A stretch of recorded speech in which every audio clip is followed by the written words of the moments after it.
Podemos começar, Raquel? Bom, boa noite a todas e todos. Sou Luiz Camilo Osório. Tive a sorte de ser convidado para fazer a curadoria dessa exposição que está aqui no Instituto Moreira Salles. Queria, mais uma vez, agradecer ao Instituto Moreira Salles, ao Instituto Mário Cravo Neto, em especial a figura do Christian e a do Sérgio Burg, que não pôde estar aqui, pelo projeto, e pela Mariana também, que foi assistente de curadoria, por esse projeto, nesses 4 anos em que a gente trabalhou bem próximos para chegar a um resultado a contento, que eu fiquei muito feliz pessoalmente. Bom, e foi uma sorte também poder, nesse momento, lançar esse filme, né, do Marco. Queria dar os parabéns. Tinha visto 2 vezes, estava contando com ele, tinha visto 2 vezes preparando a exposição que o Cristian tinha me mandado, mas no monitor do computador. Por maior que seja o monitor, não é a tela de cinema.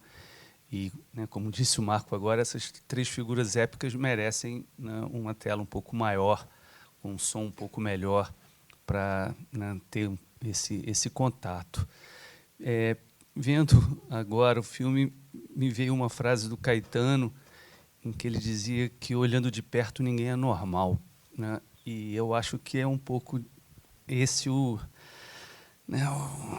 espécie de resumo, né, desse encontro dessas 3 gerações, né? E, mais do que isso, esse elo que, no meio, né, de todas essas contradições, de todos esses desentendimentos, é um elo afetivo que passa aí entre os 3 e que, né, lidam, cada um à sua maneira, com o processo de criação, né, como fazer da criação, né, uma forma de reinvenção de si e da vida.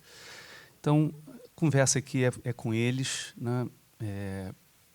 Vou passar a palavra para o Christian falar um pouquinho. Uma coisa que sempre me impressiona quando eu vejo isso é um certo destemor de vocês 2, no caso, diante de uns bichinhos um pouco ferozes, né? Será que dá para chegar tão perto assim, né? Mas, enfim, eu acho que é uma maneira muito interessante, né, que vocês criaram de fazer essa justaposição entre todas essas relações aí intrincadas da família, das gerações e do mundo selvagem ali na África, e ao mesmo tempo é um mundo selvagem, ao mesmo tempo tem uma quietude, tem um transe ali entre os bichos que, na sua ferocidade, passam tranquilidade, né? Eu acho que o Christian foi um pouco atrás disso. E, de fato, são, né, 3 grandes figuras, né, 3 figuras, tem uma coisa meio épica mesmo. E, então, acho que é o caso de ouvi-los um pouco, né, e falar um pouquinho como esse filme, para vocês, né, e principalmente para você, Christian, é um pouco, né, se libertar dessa história toda, né? Então, passo a palavra para você. E queria também parabenizar logo o Marco por esse filme. Obrigado. Tá funcionando? Tá. Obrigado, Luiz Camilo. De fato, a ideia, a percepção de fazer parte de uma geração, de uma sucessão de artistas, né, é um processo de constante aprendizado, né? A maioria das pessoas, elas têm uma profissão e, no máximo, se repete uma geração depois. Quando começa a ter 3, 4 gerações, a coisa muda um pouco o rumo, né? E é um eterno processo de amadurecimento, né? Porque uma família de artistas não é uma família, vamos dizer assim, padrão, né? Onde as pessoas são criadas dentro de um padrão. Existe uma infinidade de amor, mas também existe uma infinidade de privações, né? Então, ser de um filho ou neto de um artista é sempre algo que foge do padrão que a gente percebe como normal, né, na nossa sociedade. Mas é bom que a Raquel falou que o Christian é um fotógrafo em ascensão. É melhor do que um fotógrafo em declínio, né? E esse filme, ele não teve, esse filme não foi um projeto. Esse filme ele nasceu de uma forma muito orgânica, assim como o projeto nasceu de uma forma muito orgânica, né? líquida. Eu estava no Haiti, trabalhando, ainda numa fase de me distanciar dessa identidade familiar, né, de procurar, como meu avô diria, meu próprio lugar ao sol. E depois de 9 anos trabalhando lá, teve a morte de meu pai e logo em seguida esse terremoto devastador. E isso estava, obviamente, num período próximo de uma conclusão espiritual, de um desfecho desse trabalho. E foi quando eu optei por ir à África, né, buscar um novo foco, um novo ponto de partida, que seria uma fotografia com cunho mais contemplativo, obviamente, onde eu pudesse ter mais tempo de espera, né, do que tempo de interação. No Haiti, fotografando o ser humano, fotografando esse teatro primitivo que é a vida, sempre exige da gente uma interação muito intensa ao fotografar, né? Há sempre esse diálogo constante com o fotografado, com o objetivo, e isso gera muitos conflitos, é natural, né? Principalmente nos dias de hoje, que a gente tem um entendimento sobre direito autoral, sobre minha identidade, minha imagem, né? Então isso criava um problema que nem sempre era muito agradável. Então, com a morte do meu pai, que me trouxe foi a minha primeira experiência, na verdade, de uma pessoa relativamente jovem a morrer próxima de mim, e com o terremoto no Haiti, onde 3 pessoas muito próximas também morreram, todos funcionários da ONU. Para mim, eu questionei muito a questão da carne humana, da durabilidade da nossa existência na Terra, aquilo que o meu avô fala no filme, né? E foi assim que eu comecei esse trabalho da África, e em busca de algo que eu nem sabia onde é que ia dar. E foi aí que o Marco entrou na história, alguns anos depois que eu já tinha iniciado, e também de uma forma que ele estava apenas interessado. O filme nunca foi uma ideia fazer o filme, nunca foi uma ideia fazer um projeto sobre uma trilogia familiar, sobre uma família de artistas, de forma alguma. Isso foi algo que foi acontecendo de forma muito natural, né, porque o Marco identificou que existia um conteúdo ali para ser buscado, para ser mostrado. E é isso. Para mim, obviamente, é um aprendizado ver o filme até hoje.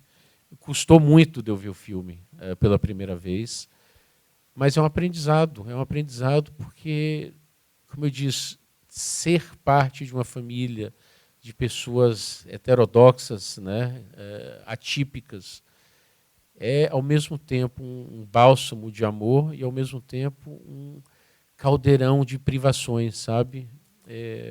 Vocês podem ter percebido ali nas filmagens dos meus irmãos mais novos, né, que alguma coisa ali está totalmente certo, mas ao mesmo tempo está totalmente errado, né? A gente percebe isso. E eu acho que o filme foi feito com esse intuito, né, Marco, de trazer à tona, trazer à luz uma percepção paralela da nossa vida, né?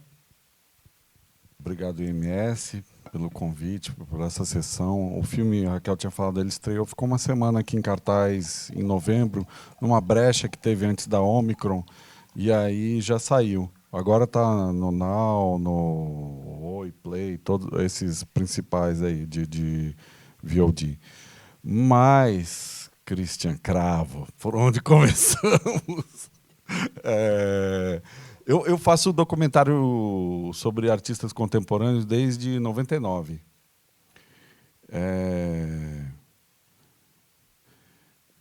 Eu estava com 40 anos. Aí eu falei, cara, se eu não começar agora... Eu quero muito fazer um longa, sempre quis fazer.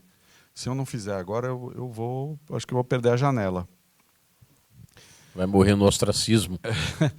Aí o Christian apareceu, me convidou para viajar para ir com ele para Tanzânia. E eu estava num momento ali também de que o meu cunhado teve câncer, ficou em casa um tempão. Aí eu falei, cara, acho que eu vou, viu, dar uma mudada de assunto. E o Christian está num momento muito... eu não conheci o Christian direito. Minha mulher, que é amiga dele, porque o pai dela era um dos melhores amigos do Máriozinho, do pai do Christian. Então, eles tinham esse vínculo de amizade. E o Christian Aminon, que é a produtora do filme, minha mulher, acabou se aproximando do Christian já adulto, não quando eles eram crianças. E aí eu falei, não, vou lá com o Christian. E eu achei que ele, como tinha isso, a briga, o processo dos irmãos, essa virada por conta do terremoto do Haiti, de não querer mais fotografar gente, e a morte do pai, eu falei, bom, se ele quiser falar disso, eu acho que é capaz da gente conseguir um filme. E o que é normal quando você filma, entrevista artista, é que vem muito com um discurso pronto, né? A primeira fala é aquela fala mais consolidada, assim. Então eu falei, bom, eu vou ficar lá uns 10 dias, nos 5 primeiros dias ele esvazia, né? Depois disso começa a vir o que presta. E realmente foi. Não que o primeiro não presta, é que o que me interessava mesmo qual é o bioma. Que bioma é esse que produz 3 artistas tão talentosos, né? Que caldeirão é esse? O que tem aí? E aí foi engraçado, porque o Christian, quando eu botava a câmera em posição que nem essa aqui está, a formal de entrevista tradicional, a câmera apontando para ele só dava o discurso pronto. A hora que eu jogava a câmera de costas para ele começava a falar coisa interessante. E aí, pela própria dinâmica que a situação, o dispositivo ali colocava para a gente, que a gente não podia sair do carro, porque se você sai do carro você vira alimento. Se você está dentro do carro, os bichos não mexem com você. É impressionante como eles têm regras muito, muito claras. E eu ficava o Christian no banco da frente e eu no de trás. Então eu puxava os assuntos. Aí eu entendi que tinha uma dinâmica de psicanálise ali. Enquanto ele não estava me olhando, ele falava as coisas que eram profundas a ele. E aí ficou mais fácil de ir entender para onde o filme estava indo. Eu não acho que documentário seja um cinema do real. Eu acho que documentário é o cinema da vida. E quando a gente é bem-sucedido, a gente encontra, abraça, é atropelado pelo mistério, pelo que a gente não consegue explicar. E isso foi um negócio que começou a acontecer muito logo no início. Uma das primeiras imagens que tem no filme é um espinho, né? E os cravos são espinhos, são pessoas espinhosas. E o guia fala aquilo, né? Isso aqui é um mecanismo de defesa, é da natureza.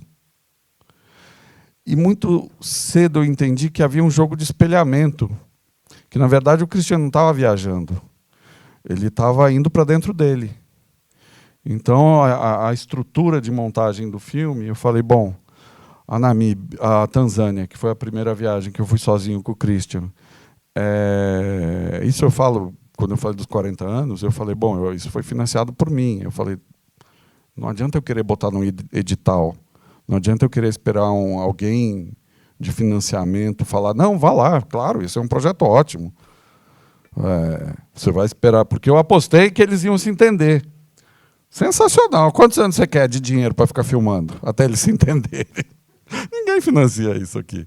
Aí, não sei nem se no mundo. Mas, enfim. Começaram a vir várias situações. Como os adultos, os animais adultos, os elefantes bebem antes que o pequeno. Como as leoas são deixadas de lado para os leões se alimentarem primeiro. O carinho que os leões têm entre eles, né? E o Christian é leonino, então. Mas, enfim. E aí, a Tanzânia, só para contar rapidamente essa coisa da estrutura do filme. A Tanzânia era o lugar da secura, né? A água como elemento de emoção mesmo. Uganda era o labirinto do macho alfa, que o Christian vai para lá procurar esse macho alfa, cadê o alfa meio, e aí tem essa coisa de querer chegar mais perto, que tem desde o início, né? E acho que isso é uma disposição muito corajosa dele de querer chegar mais perto das dores dele, desse pai que já não está mais ali, enfim, desse nó familiar, para tentar sair disso também, desse labirinto, né? E aí os espelhamentos continuavam, a coisa como os filhos se relacionam com os adultos. Ele encontra um chimpanzé que é parecido com o avô, né, que tem um problema no olho, tem o dedo. E, por último, Namíbia era o lugar do eremita ali, do ermitão, que é onde o filme passa a voz para o avô, né? O avô passa a ser o narrador. Porque você foi para a Tanzânia, né? 40 anos, vou acompanhar o Christian, mas você já tinha a ideia de fazer essa articulação com as 3 gerações, ou vamos fazer uma coisa, de repente, ver o que rola na África, porque são 2 coisas, né, diferentes, né? Como é que isso foi amarrando para chegar nos cravos? À medida que a gente foi ver, porque aí quando a gente fez a primeira viagem, eu combinei com a Minon, falei, olha, eu preciso de 3 viagens. Pelo meu planejamento financeiro, se eu fizer uma a cada ano, eu não vou me quebrar, eu consigo me virar. E depois das duas primeiras, estava muito claro que tinha que ter o avô e o pai. Mas o jeito que eles entraram foi que o Christian entregou todo o material dele, de vídeo que ele tinha feito, as gravações com a filha. Aí, nesse material, tinha material para um documentário que ele queria fazer sobre o avô. Então, o avô já veio daí. O pai, que era uma figura muito arredia, tinha muito pouca coisa, pouco material do seu pai. Você pouco conseguia gravar ele, e as situações também eram um pouco esquisitas, assim, porque às vezes seu pai era muito agressivo com você na gravação. Ou tinha uma coisa dele querer te diminuir, enfim, que está no filme. O Máriozinho acabou entrando no filme quando a gente fez a última diária, que foi na casa, estúdio, quando o Moreira Salles foi lá recolher tudo, e a gente abriu um armário e tinha, sei lá, umas 200 fitas DV. Muito. Aí eu falei, Christian, você sabia que isso existia? Aí o Christian olhou assim, eu falei, vamos usar. Aí, nesse momento ainda, e o Christian foi um processo muito difícil, porque lidar disso tudo com o filme, enquanto ele estava vivendo, não era fácil. Quando vem a coisa do Cravos. No início, o nome do filme ia ser Nunca Satisfeito.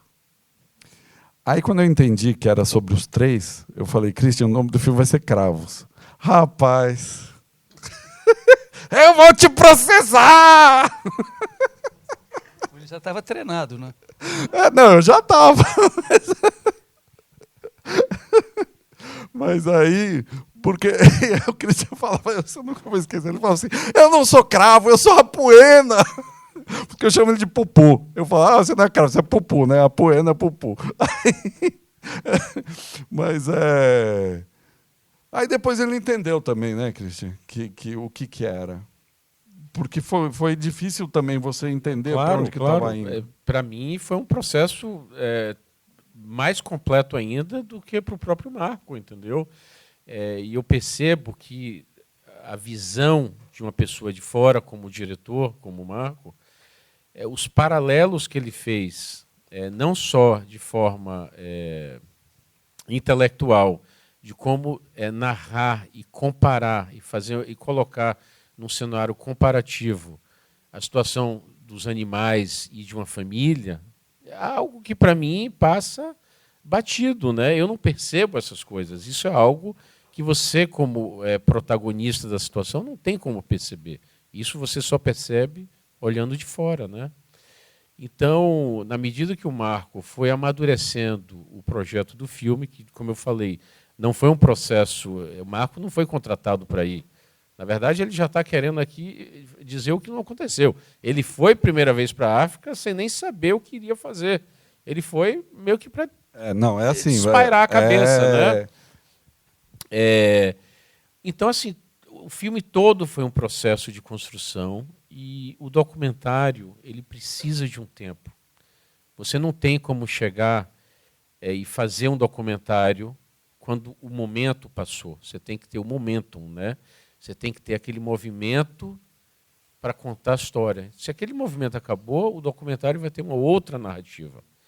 Então, o documentário demorou uns 5 anos para ser feito, né? Porque a história durou esse tempo. E culminou nesse armário que a gente abriu, que tinham essas 100, 150 fitas de vídeo, de várias técnicas, né? Hi8, mini DV, DVCam, que foram as tecnologias que foram mudando ao longo do tempo. E o Mário tinha esse hábito de filmar muito, né? Antes disso, ele gravava. Hoje em dia, a gente tem gravações de voz. E aí eu contratei o Marco, né, para fazer a digitalização, porque isso era importantíssimo para o Instituto Mário Cravo Neto, porque as fitas magnéticas elas não têm uma durabilidade muito estável, né? Elas não são estáveis fisicamente, e por causa do magnetismo, né, elas perdem a qualidade ao longo do tempo. Então, para mim, foi uma prioridade. E foi nesse processo técnico, né, de contratar o Marco para fazer a digitalização dessas centenas de fitas, é que o personagem do meio, que é o meu pai, entrou no filme, né, e se fez representar através dessa figura mística, né, quase que um fantasma, né, que vai rondando o filme, porque ele não participava. Quando o filme começou a ser gerido, gestado, o meu pai já estava morto há 6 ou 7 anos, entende? Então, tem uma coisa que eu acho interessante, que eu reparei até mais hoje, é que as suas primeiras falas no filme, principalmente na Namíbia, são muito da sua relação com a fotografia. Sua relação com a fotografia. E com o transcorrer do filme, e a parte final do filme, é muito mais você com a sua família. Né? Isso muda. Né? E aí eu acho que já é o momento em que você já está, né, falando para os cravos e não para um amigo que está ali te filmando e você está ali na África. Olha, quando chegou perto do fim do filme, eu não aguentava mais o Marco perto de mim. Diga-se de passagem, tá? Acho que dá para ver. Então, assim, por um lado bom, por outro lado é uma tormenta, né? Mas é isso, novamente, o filme ele é um processo de amadurecimento, né? De envelhecimento. Então, tem o Christian, que é o fotógrafo, o Christian, que é o artista, mas tem o Christian, que é filho, que é neto e que é pai. Então, o filme teve que apanhar todos esses aspectos, né? Para mim, o que realmente foi maestrado no filme foi essa comparação com a natureza, que foi muito bem colocada, muito bem editada, né? E é algo que eu, como protagonista, jamais poderia perceber.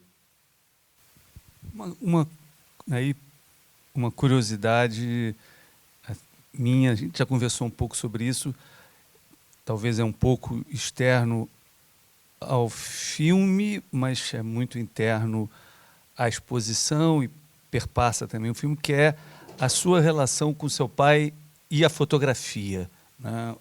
O teu trabalho, aquele momento que você diz no filme, bom, ele agora falou assim, interpreta e você tem autonomia, né, para a impressão, você vai ganha essa... Como é que foi esse processo, como é que foi esse aprendizado seu, né, no laboratório, com a impressão, e depois como é que isso se desdobra, porque uma parte aqui da exposição também tem a ver com isso, esse cuidado que você tem com a fotografia do seu pai, não com a sua também, mas com a do seu pai. Olha, isso tudo também, mais uma vez, é um processo. e que foge do nosso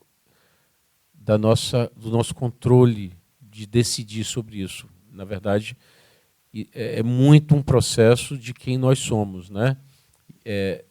Eu sou fruto de uma relação de pais separados, então eu fui morar na Dinamarca, que é o país da minha mãe, desde os 6 anos de idade. E a minha busca pela fotografia, como eu falo, eu provavelmente nunca teria sido fotógrafo. E não tenho nenhuma frustração em dizer isso, sabe? A vida, ela está aí para ser um leque aberto de possibilidades, né? E eu fui criado, me criei na adolescência, jovem adulto, num país que tem uma percepção muito distinta do que significa ser profissão em relação ao que a gente tem aqui no Brasil. Então, se valoriza muito a mão de obra, a escola técnica, né? Não se valoriza o estereotipo, a fama, né? Então, se eu tivesse... na verdade, foi a minha busca pela figura paterna que me fez me interessar pela fotografia. A fotografia foi uma desculpa. Eu, como menino de 13, 14 anos de idade, ou 11, 12, 14 anos de idade, em buscar a figura paterna, que meu pai era aquele estereotipo do pai que faz o filho e larga para a mãe criar, entendeu? Então, ele não se fazia presente. Então, desde cedo, eu entendi que eu tinha que ir atrás da figura paterna. Era difícil, né? A Dinamarca representava para mim a escassez, representava o frio, representava a escassez. A mãe solteira representava a escassez, né? O país pequeno, frio, inverno. E todos os anos eu vinha para o Brasil por incentivo da minha avó, a mulher do Mário, né? Do Máriozão. E o que é que representava aqui? Era a fartura, eram os trópicos, era o calor, era uma família grande, tinha dinheiro, né? Em relação à Dinamarca, né? Então, para mim, o Brasil representava as possibilidades, representava a possibilidade de ser algo, de fazer algo. E por isso que, desde cedo, quando eu terminei os estúdios médios, né, segundo grau, eu vim para o Brasil.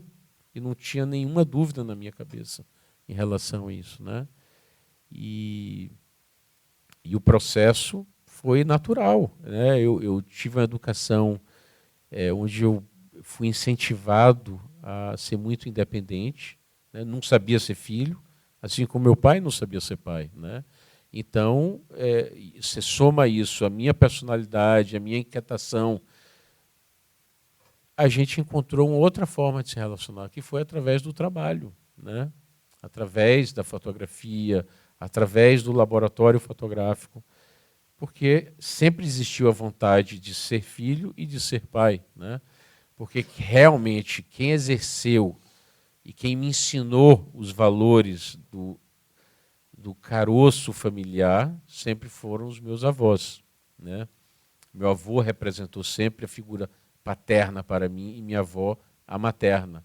Meus pais, eles são de uma geração ali que estava em transição entre um estereotipo antigo e o contemporâneo, né? Então, nem sempre os pais dessa geração e os filhos da contracultura conseguem acertar direito o caminho, né? Já meu avô é fruto de um parâmetro pré-estabelecido, ficou casado 70 anos, né? E foram eles que me ensinaram, me passaram a ideia de uma estabilidade familiar. Essa última entrevista começou meio ele te dando uma bronca, né? E depois ele falando coisas bastante profundas. Durou muito tempo essa entrevista? Quanto tempo foi? Como é que foi? Você já sabia o que te esperava? Como é que foi essa... Não, então, eu já filmei o João de Deus, né? Então, eu filmei com a Marina Abramovic, eu fiz um filme com ela. Eu já filmei com gente muito complicada. Eu já estive com os leões antes, então... E tem um lance que a primeira coisa que eles fazem é te testar, para ver do que você é feito. para ver se você apavora. Então, eles dão um susto mesmo. Eles fazem isso. Aquele chimpanzé lá no... Um pouco. Eles tentam ver se você se assusta. É isso. Aí, se você continua ali, isso é meio regra, assim. Aí eles tentam te seduzir. Se você também continua ali, não se deixa, não se vende, aí eles baixam a guarda total e começam a falar o que realmente... Vê que ali tem espaço de escuta genuína, sabe? Tem abertura para a escuta. Eu não estou querendo alguma coisa assim de... Claro, eu quero escutar ele, é isso. Mas é isso só. E aí ele começou a falar as coisas que são incríveis, né? Mas isso é... E ali eu sabia que eu estava pisando num terreno super delicado, porque ele não falava com o Christian, acho que há 2, 3 anos. Ele não queria de jeito nenhum falar sobre o Máriozinho. Então era só assunto proibido. E no final é isso. Aí no final ele começou a mostrar os livros dele, a biblioteca. Foi uma conversa que era para ser, acho que 15 minutos e durou 2 horas. Depois eu voltei, meses depois, que tem aquela entrevista que é no ateliê dele. Mas, sinceramente, acho que ele nem lembrava quem eu era. É verdade, não é? Não estou de sacanagem, não é? E não é por falta de memória, é porque realmente ele dava muita entrevista. Muita entrevista. No fim da vida, menos. Mas você vê a abertura da exposição dele, né? O tanto de gente que comparecia, e ele ainda dedicava para cada pessoa, ele fazia um desenho diferente. Então tinha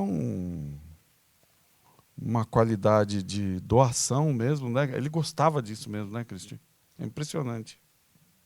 Uma dimensão assim do papel que ele gostava de ocupar. Bem,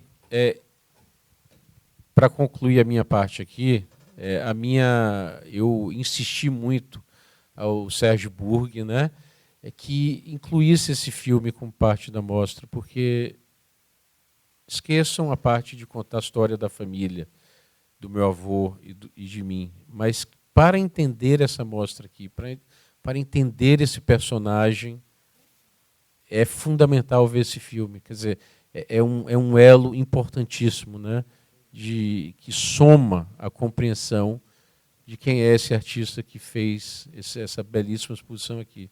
Entender a complexidade da cabeça dele. Então, muito obrigado, viu, por todos. Eu estou muito feliz por esse momento, essa oportunidade. Deus escreve certo com linhas tortas, né? Então eu vim de uma família conturbada. Patriarcal, e Deus me deu 3 meninas, né? Então ela é matriarcal, porque eu sou bronze em casa, né? Como se diz. As meninas são ouro, a mãe diamante, eu sou nada, né? Então todas mandam no Cristo. Todas mandam em mim. Então, assim, você vê que há uma inversão do papel, né? Então há uma vontade de renovar. Mas isso está tudo bem, isso faz parte, né? Faz parte. Vir de uma família patriarcal, depois você vai para uma matriarcal, e a coisa vai... assim, eu acho que você mesmo perguntou e explicou. Eu acho que quem tem o que responder é o Marco, tá? Bom, primeiro com relação às mulheres. É engraçado, a gente passou esse filme em Cartagena, no Festival de Cartagena, na Colômbia. E alguém perguntou na sessão, por que as mulheres gritam tanto no filme? Por que elas são tão bravas? Porque elas não são escutadas. A pessoa grita porque não é escutada, né? Então, o filme é sobre...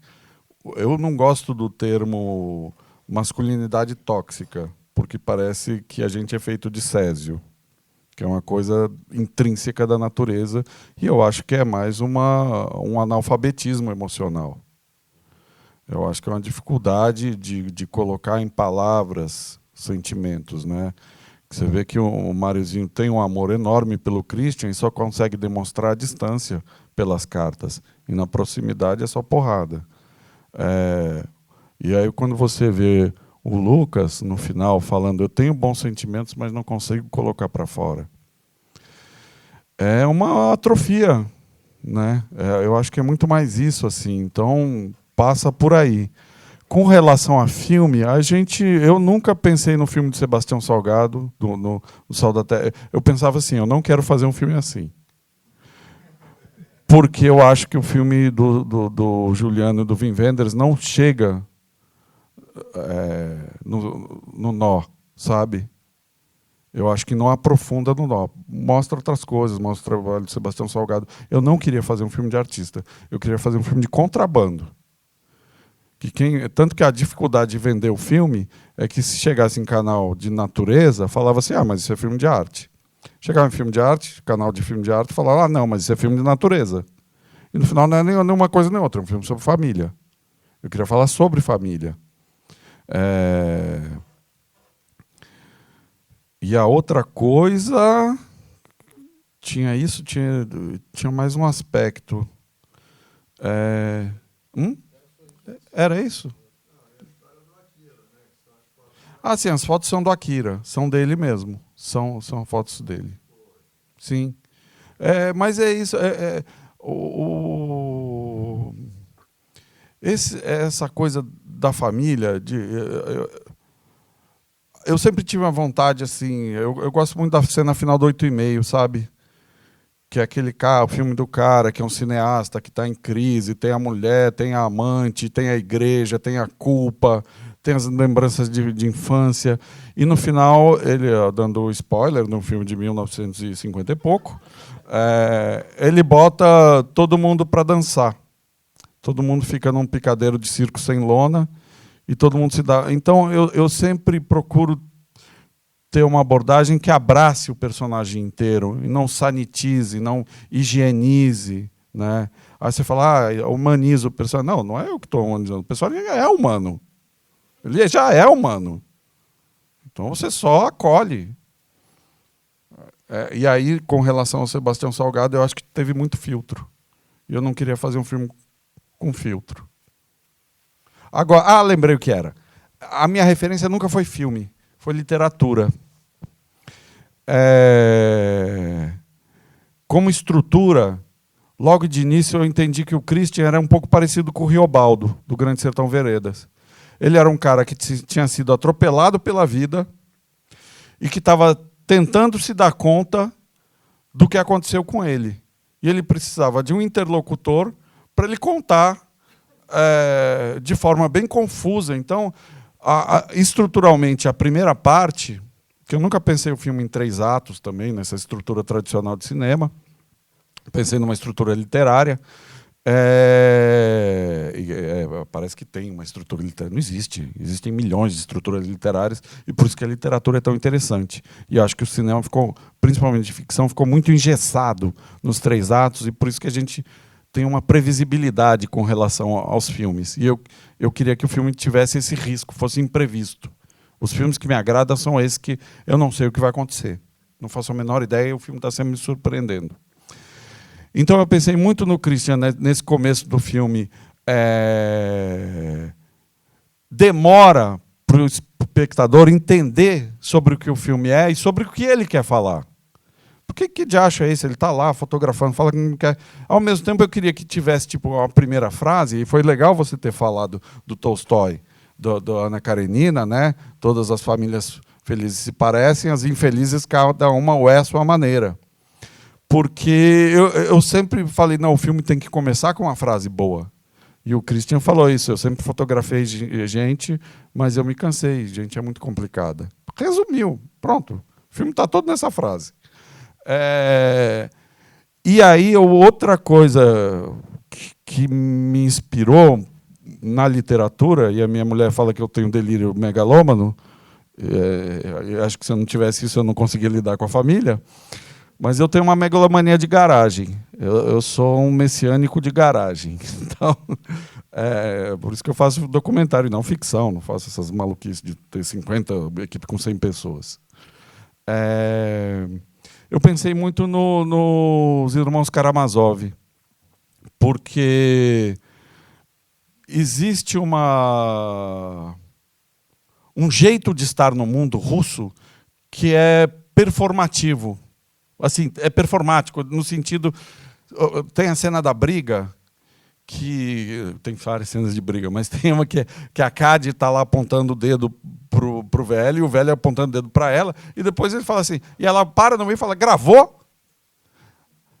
Aquilo, quando eu assisti a primeira vez, eu fiquei super constrangido de estar assistindo. Eu falei, meu Deus, eu não quero ver isso. Mas na hora que ela fala assim, gravou? Aí eu falei,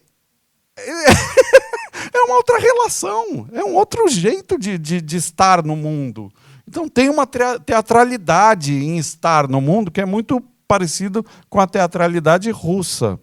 Ao mesmo tempo, a construção dos personagens, né, da relação pai e filho, acho que tinha uma coisa que era muito próxima do Dostoiévski, e essa angústia existencial, essa dimensão profunda assim, de busca do ser humano, que acho que o Máriozinho tinha muito isso também.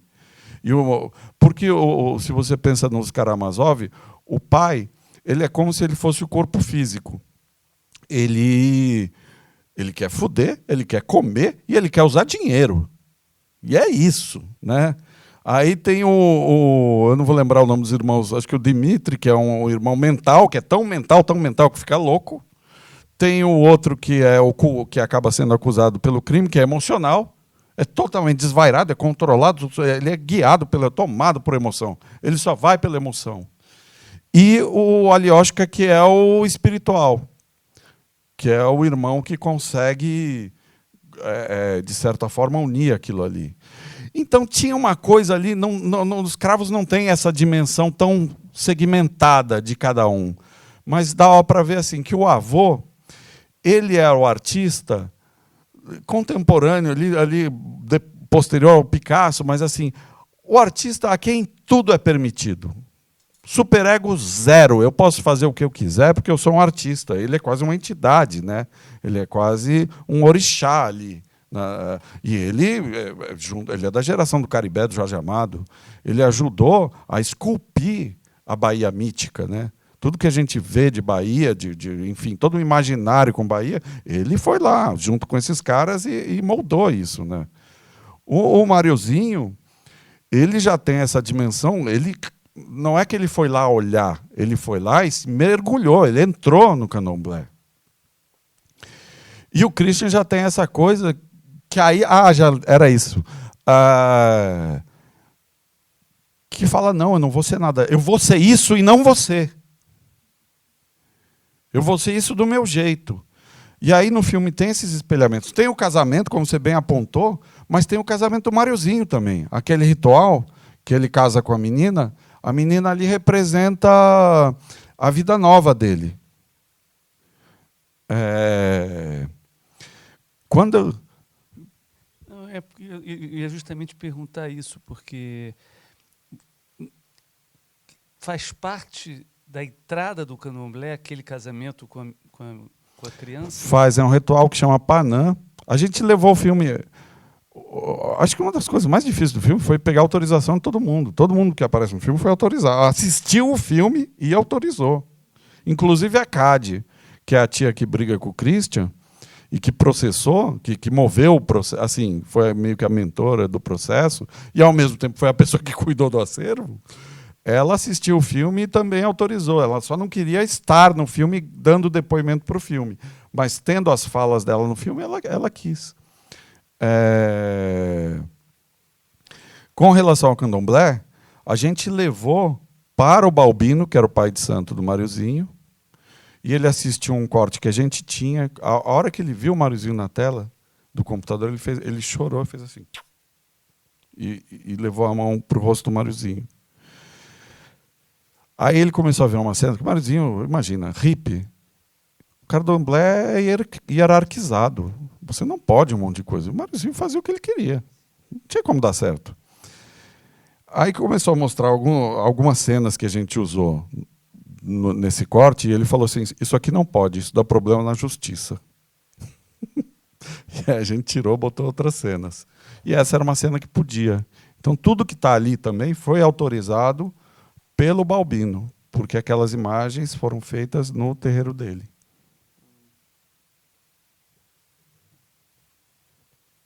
O Mariozinho levava a câmera escondida, em lugar que não podia levar. Ele gravava coisa, gente incorporada que não pode ser gravada. Ele, nossa. Isso desde Nova York, lá no metrô, que também não podia. É isso. A Raquel pediu para eu falar sobre a fotografia do filme, né? Já que a gente está aqui. Então, eu tive... Não, isso não. Eu tive que correr atrás, né? Porque o pessoal é bom, né? Eu tive que me lascar lá para não ficar devendo. Devendo eu vou sempre ficar, mas para não ficar um abismo, né? Entre o que eles fazem e o que eu estava fazendo. Mas aí vem minha conexão com a história, que não tem nada a ver com eles. E minha formação visual vem com a National Geographic. Meu pai assinava desde 69, eu nasci em 71. Então, eu tinha pilhas de National Geographic em casa. E minha alfabetização visual foi com a revista. E além da coisa dos bichos, eu gostava muito, me chamava muita atenção os interiores. Assim, aquelas fotos que são numa casa no interior do Missouri, tem aquela luz da janela e muita foto com luz natural linda. Eu nem sabia dizer que aquilo era luz natural. Mas eu achava impressionante como eles conseguiam fazer fotos bonitas e ter uma luz bonita em tudo. Porque meu contato com arte era com a Bíblia da minha avó, ilustrada, aquelas de luxo, assim, com a aba dourada e tal. E para mim, os livros de arte, que tinham alguns do meu pai, era tudo a mesma coisa, porque eram os livros que eram diferentes. Então, Bíblia, arte, era tudo, estava no mesmo lugar. E meu pai sempre foi também uma pessoa... Meu pai fotografava muito bem, depois parou. Ele é engenheiro, não tem nada a ver. Meu pai tem uma família super tradicional. E minha mulher é filha de pais da contracultura. E um jeito de entender a experiência de infância dela foi me aproximar da experiência do Christian. Porque as dores são muito parecidas. E o meu pai, por ser de uma geração um pouquinho anterior do Mariozinho, também apresenta a mesma dificuldade de se expressar emocionalmente. Então, tudo isso me foi Com muito palavras. caro. Com palavras. Com palavras, muita dificuldade com palavras. Mas, ao mesmo tempo, é isso, tem essa busca. Eu também passei minha infância indo atrás do meu pai, querendo o meu pai, assim... entender. Ele estava lá, ele estava sempre viajando. Mas quando eu falo isso, é que assim, acho que um exemplo claro. Meu pai tinha uma letra. Meu pai está vivo ainda. Ele tinha uma caligrafia muito particular.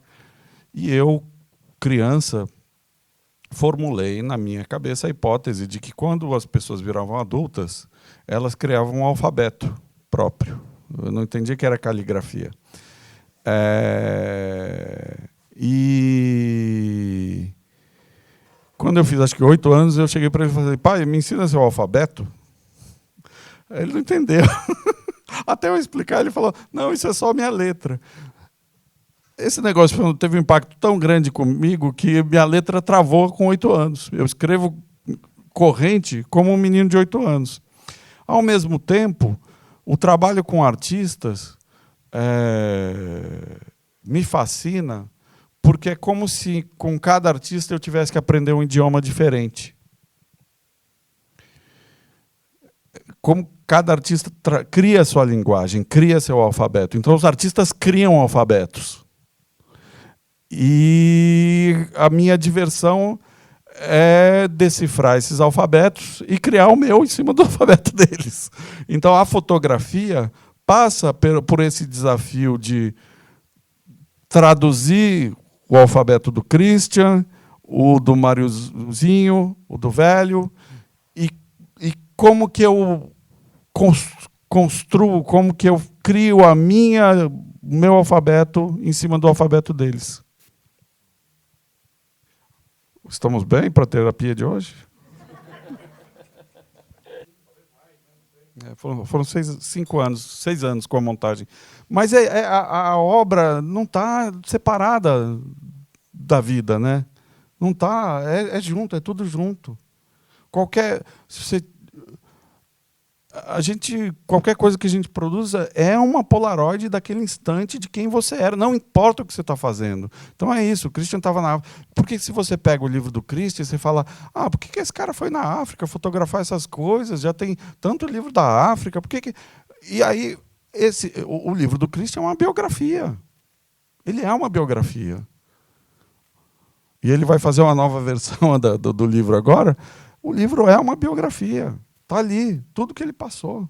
Todo o deserto que ele atravessou, todos os espinhos que ele teve que olhar e teve que lidar, todo o afeto dos leões, ali o abraço de chimpanzé, tem tudo isso. Então,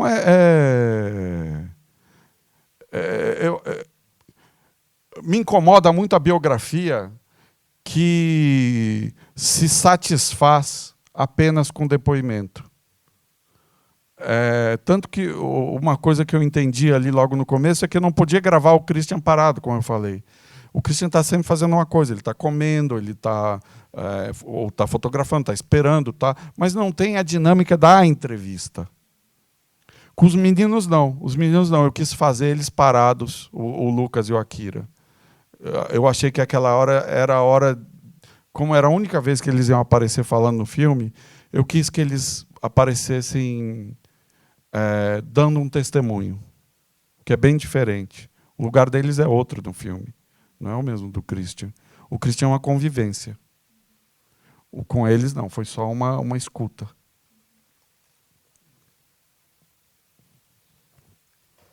Bom, acho que é isso, né? Então, brigadíssimo. Obrigado.